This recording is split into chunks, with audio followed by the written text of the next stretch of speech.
Hello and welcome. Today, I'm going to do a movie recap regarding a 2018 movie called Goosebumps 2. A sequel to the 2015 horror movie. Warning. Spoilers ahead.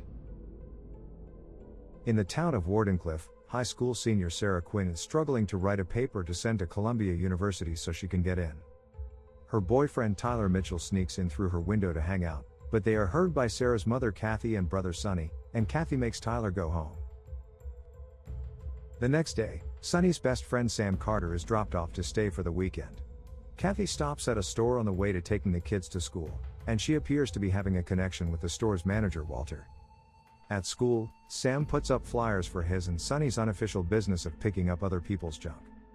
They are picked on by bully Tommy Madigan and his two Goonie friends. When Sam sticks up for him and Sonny, Tommy threatens to torment them. Kathy orders Sarah to look after the boys because she is working late, but Sarah plans to leave the boys to go out with Tyler. At the same time, Sam gets a call from someone asking to pick up some stuff from a house. He and Sonny go to the house, which looks old and abandoned. The boys pick up a bunch of random junk until Sonny finds a stuffed cat and pries it off the fireplace, which opens a secret compartment containing a chest. Inside is a locked book. The boys open it, and when they turn their backs, they don't see that Slappy the dummy has appeared. Sonny finds a note in his shirt pocket, and he reads the incantation that brings Slappy to life. As the boys leave the house, Tommy and his friends find them and try to harass them. Sam refuses to give up his stuff, so Tommy swipes Slappy from their hands. The dummy uses his powers to pull down Tommy's pants repeatedly. The boys get their stuff and ride away on their bikes before the bullies pursue them. Slappy makes a hose come out and clothesline the bullies. Later that night, Sonny is working on a presentation on Nikola Tesla for his science class, which he practices using Slappy and other dolls. Slappy then speaks to Sonny, who slowly realizes the dummy is alive. Sonny shows Sam, and Slappy demonstrates his powers on Sonny's toys to show that he can bring things to life, but he wants them to keep it a secret for now.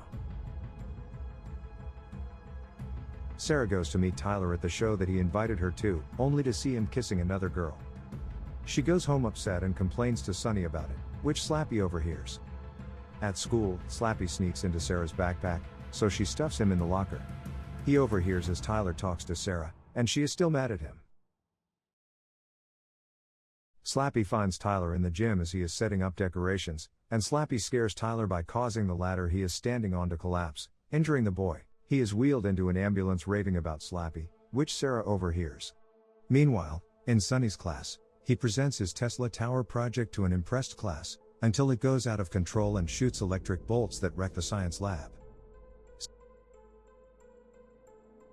Sarah confronts Sonny about Slappy, and he admits to her that the dummy is alive. They go home to find Kathy playing with Slappy. When she leaves the room, Slappy speaks to the kids, which freaks Sarah out.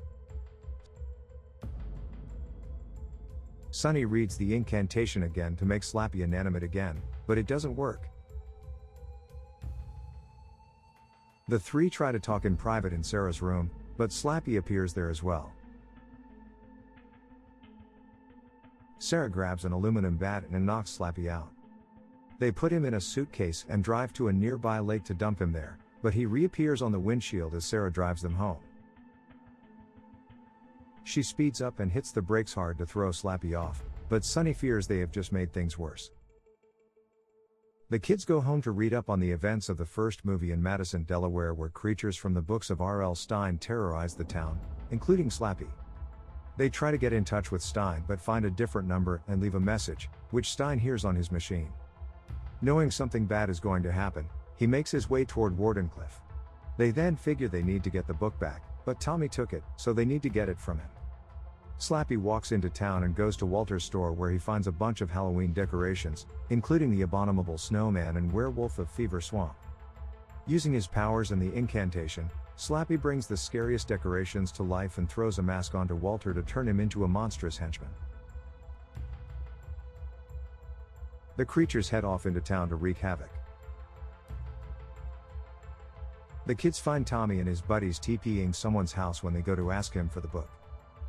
He refuses to give it back until Sarah forcefully demands that he give back the book. Before anything else happens, three witches swoop down and take the bullies into the air. The kids then go to Tommy's house while his grandma is asleep to try and find the book. Sarah stays outside to keep watch while the boys sneak inside. As this happens, Slappy and Walter make it to the actual Tesla tower in town so that Slappy can get it running again and animate every last Halloween decoration in town. Sonny finds the book, but he and Sam are attacked by gummy bears that grow large and try to absorb the boys. Sonny opens the book, which sucks the gummy bears inside. Realizing the book's power, the kids head out into the night to stop the other monstrosities. Sarah looks at the book and sees that it is unfinished, but it ends on Slappy wanting a family, specifically a mother. They rush home after Sonny tells Sarah that Kathy called and she is on her way home to check on them. Near their home, the kids find other townsfolk being terrorized by the monsters. Kathy has been strung up by a spider web from a giant spider made of balloons. Sarah opens the book to pull more of the monsters inside, but a ghost flies by and takes the book away from her, and the spider takes Kathy away as well. The monsters start to close in on the kids until they get pulled into the home of their holiday-obsessed neighbor Mr. Chu. He gets excited when the kids tell him that the monsters are from Goosebumps stories, but they make it clear how urgent it is that they get the book. Mr. Chu helps the kids sneak out by dressing them up to look like monsters. Stein arrives in town in the middle of the chaos and recognizes this from his very first book, Haunted Halloween. He also notices a familiar red balloon floating over a sewer and brags that he came up with that first. The kids make it to the Tesla tower to find that Slappy has turned Kathy into a dummy. Sarah goes after Slappy to get the book from him while the boys fend off the monsters that are closing in on the tower. Sarah reaches the top and fights Slappy, who loses the book in the struggle. Sarah tries to bargain with Slappy to turn her mom back to normal if he wants the book back. Slappy agrees, and Sarah tosses him the book, only it's a copy of Frankenstein that she took from Mr. Chu's place. She kicks Slappy into the electrical coils, which launches him into the sky. She opens the book and sucks all of the monsters all over town inside the book, and Kathy and Walter turn back to normal, but they have no memory of their mutations.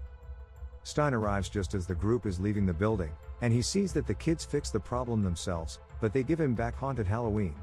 Before he goes back home, Sarah asks Stein for tips on being a better writer, and he gives her some helpful advice.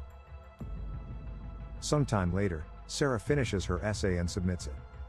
Later, she gets an email from Columbia stating that she has gotten in. Back in Stein's home, he puts Haunted Halloween away along with his other manuscripts. That's when Slappy appears behind him, not having been sucked into the book.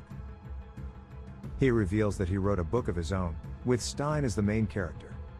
Slappy opens the book and pulls Stein inside as the dummy laughs maniacally. I hope you enjoy another episode of our movie recap. Until next time.